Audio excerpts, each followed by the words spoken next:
The initial review for the Samick Greg Bennett Avion MAV-1 Mini.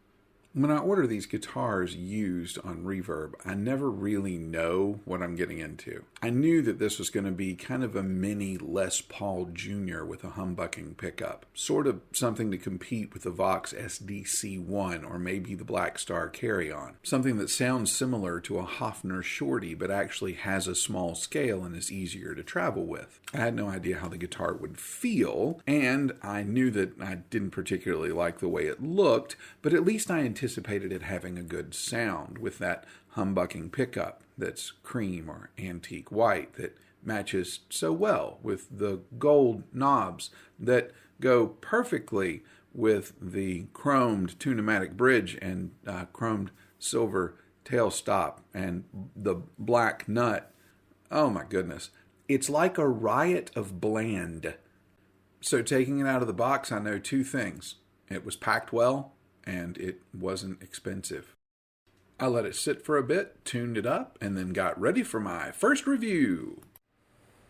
All right, the Greg Bennett Avion MAV-1 is a guitar that was delivered from Reverb, and to put it bluntly, this is my new project guitar. The reason being these vintage style tuning pegs. Ordinarily, they're great. I've got them on a couple of different guitars and I like them. But the D and the G have so much play in them that you really can't get it to hold a tune. Now, the other issue with it, apart from the tune, is the tone.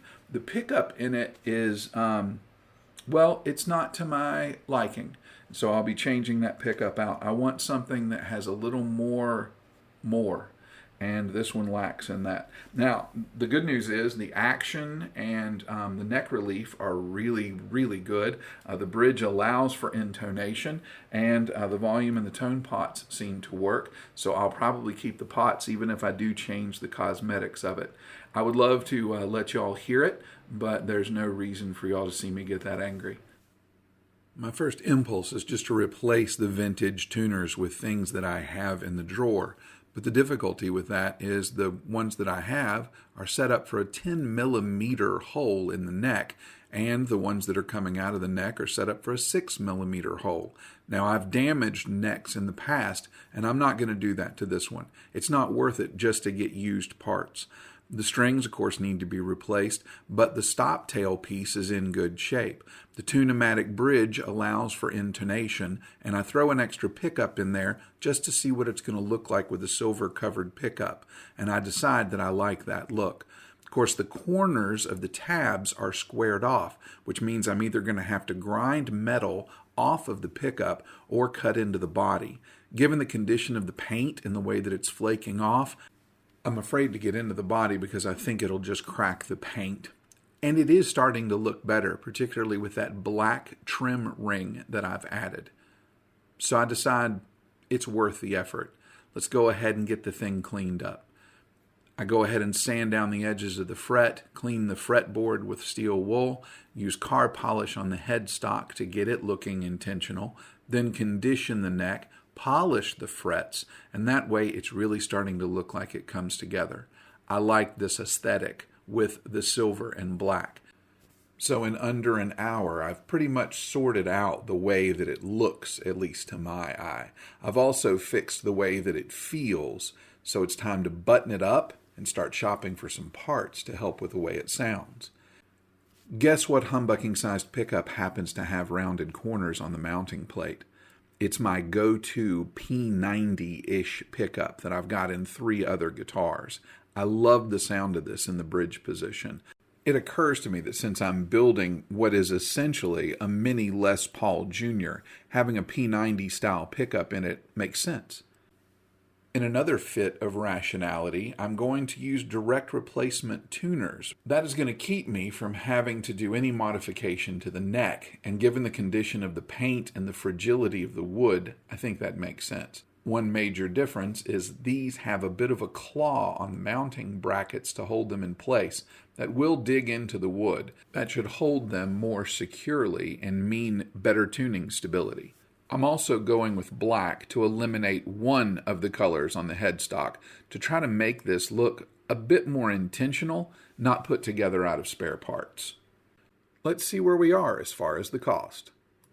The guitar itself was $99 on Reverb, the pickup $15, and the tuners are $10, bringing our total so far to $124. I figured the greatest investment was going to be of my time. I had no idea it would be over 3 hours. Once upon a time, wiring in a pickup was the thing that threw me off the most. Now I've kind of gotten used to the fact that I'm going to occasionally shoot a spring across the room, and I'm going to touch a hot pot while I'm soldering. These braided cables are actually pretty easy. Instead of having to cut them and trim, all I really have to do is slide the material back and expose the bare wire. Now that I've installed more than a dozen pickups with this kind of wiring, I actually prefer it, even if I don't get to use my snazzy automatic wire strippers. The pickup barely fits, but at least I don't have to grind down the metal. Because I'm using the existing wiring, I only have to hook up a couple of wires with solder, so I just pop the volume pot out the back so I can stabilize it with the helping hands, and then connect the hot lead, and then fold the braided cable over and connect it to the back of the pot to give it a proper ground. I have to use a lot of solder to do that because I'm not exactly gifted with it, but at least it makes a solid connection, and I don't have to worry about grounding issues. Not worrying about grounding issues is pretty much priceless. I love the pickup. Now that I've gotten used to how to wire it, I like the wiring. So it's just a matter of putting the volume knob back in the body, and I'm good to go. This is where my night became a nightmare. These tuners. Now, for those of you who were paying attention and playing the home game, you might have noticed that when I was trying to order the tuners, there were two options, 6 in line and 3 in 3. Given the structure of the guitar neck, or the headstock, I needed 3 in 3. Well, I ordered 6 in line. Now, that's frustrating, but I figured no big deal. I'll hang on to them, and I'll put them on Dita or put them on one of the other builds. There's no sense to send them back. So I went ahead and ordered the other tuners. They came in, and that was perfect. They fit through the neck this way, as far as the stem goes, absolutely perfectly. The only problem was the holes where you have to screw them in to secure them did not line up.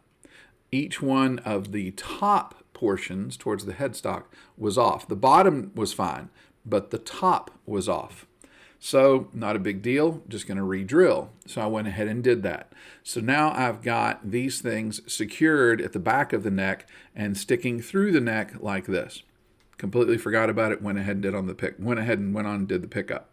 Now, the next thing that happened is it came time for me to put these on, which I didn't notice until after I'd already started stringing it. And I thought, why is that gap there? Oh yeah, I didn't put that down. So that was great, except for the fact that it won't go all the way down the stem. It gets hung up. So I'm sitting there staring at this guitar with the tuners installed, knowing that I can't get that to go down the stem. And I'm thinking, okay, how do I fix this? Do I widen this, which I don't know how to do?